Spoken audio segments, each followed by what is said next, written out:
11 দল কর্তৃক ঘোষিত বিভিন্ন কর্মসূচির উদ্বোধনী অনুষ্ঠানের সম্মানিত সভাপতি, উপস্থিত নেতৃবৃন্দ, মিডিয়ার ভাইরা, আসসালামু আলাইকুম।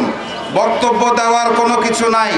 আপনারা জানেন গণভোটের 70% মানুষের জনরায়কে উপেক্ষা করে যারা নতুন করে বেইমানি করতে চাইছে তাদের বিরুদ্ধে আমাদের রাজপথে নেমে আসতে বাধ্য হতে হয়েছে।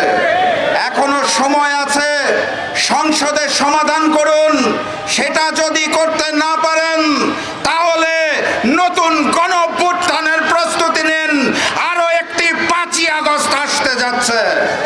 সংগ্রামী সাথী এবং বন্ধুগণ, আপনারা জানেন আজকে বগুড়া এবং শেরপুরে 2টো নির্বাচন অনুষ্ঠান হয়েছে। জাতীয় সরকারের অধীনে কিরকম নির্মম এবং হাস্যকর নির্বাচন অনুষ্ঠিত হয়, ফ্যাসিস্ট আওয়ামী লীগের মতোই নব্য ফ্যাসিস্ট বিএনপি সেই নির্বাচন আয়োজন করেছে। এভাবে চলবে না।